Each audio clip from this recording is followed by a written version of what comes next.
I am sorry. ਉਹ ਹੋਇਆ ਕੁਛ ਅੱਛਾ ਜੀ, ਨੁਕਸਾ ਕੁਛ ਇੱਦਾਂ ਵਾ ਜੀ ਕਿ ਬਦਾਮ ਰੋਗਨ ਅੱਧਾ ਕਿਲੋ, ਖੋਪਾਗਿਰੀ ਅੱਧਾ ਕਿਲੋ, ਹਲਦੀ 1 ਪਾਈਆ ਅਤੇ ਕੂਜ਼ਾ ਮਿਸ਼ਰੀ 1 ਪਾਈਆ। ਜਿਹੜੀ ਹਲਦੀ ਹੈ ਜੀ ਉਹ ਆਪ ਪਸਾਣੀ ਆ, ਪਿਸੀ ਹੋਈ ਬਾਜ਼ਾਰੀ ਨਹੀਂ ਲੈਣੀ। ਇਹਦੀ ਬਦਾਮ ਰੋਗਨ ਪਾ ਕੇ ਅਤੇ ਵਿੱਚ ਖੋਪਾਗਿਰੀ ਪਾ ਦੇਣੀ ਹੈ ਕੱਦੂਕਸ਼ ਕਰਕੇ, ਬਰੀਕ ਕੱਦੂਕਸ਼ ਕਰਕੇ। ਅਤੇ ਜਦੋਂ ਇਹ ਬਰਾਊਨ ਹੋ ਜਾਏ ਇਹਨੂੰ ਥੱਲੇ ਲਾ ਲੈਣਾ। ਇਹਦੇ ਵਿੱਚ ਹਲਦੀ ਪਾ ਦੇਣੀ ਹੈ ਗਰਮ ਗਰਮ ਦੇ ਵਿੱਚ ਅਤੇ ਇਹਨੂੰ ਹਿਲਾਈ ਜਾਣਾ। ਅਤੇ ਜਦੋਂ ਇਹ ਥੋੜ੍ਹੀ ਜਿਹੀ ਠੰਡੀ ਹੋਏ ਅਤੇ ਵਿੱਚ ਕੂਜ਼ਾ ਮਿਸ਼ਰੀ ਜਿਹੜੀ ਪਿਸੀ ਹੋਈ ਉਹ ਮਿਲਾ ਦੇਣੀ ਹੈ। ਇਹ ਬਹੁਤ ਬਿਹਤਰੀਨ ਜੀ ਪੰਜੀਰੀ ਬਣ ਜਾਏਗੀ। ਅਤੇ 2 ਚਮਚ ਸੁਬੋ ਨਿਹਾਰ ਅਤੇ 2 ਅਸਰ ਵੇਲੇ। ਅਤੇ ਇਹਦੇ ਨਾਲ ਜੋੜਾਂ ਦਾ ਜਿੱਦਾਂ ਦਾ ਵੀ ਮਸਲਾ ਹੋਵੇ, ਜੋੜ ਦਰਦ ਕਰਦੇ ਹੋਣ, ਜਿੱਦਾਂ ਦਾ ਵੀ ਮਸਲਾ ਕਿ ਇਹ ਸਾਡਾ ਮੁਜਰਬ ਆ।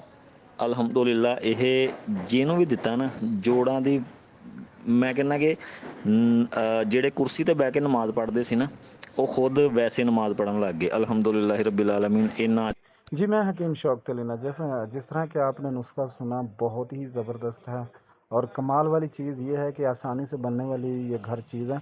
जब ये मैंने नुस्खा सुना तो मैंने कहा कि ये ज़ाया ना हो और तमाम दोस्तों को इसका फ़ायदा पहुँचे। बहुत ही ज़बरदस्त चीज़ है, तो आपने इसे बनाना है और ज़रूर बनाएं। जिन लोगों को जोड़ों का मसला है, घुटनों का मसला है और थोड़ा सा काम करके वो थक जाते हैं, जिनके अंदर ये प्रॉब्लम होती है, ये पता तो उन्हीं को होता है, लेकिन बहुत ही शदीद किस्म के जब दर्द होती है तो जोड़ों के ऊपर सोजश वगैरह पैदा हो जाती है। तो लिहाजा आप इसे ज़रूर बनाएं और जिस दोस्त ने ये नुस्खा बताया है उसके हक़ में भी दुआ ज़रूर करें। बहुत शुक्रिया। हकीम शौकत अली नजफ़।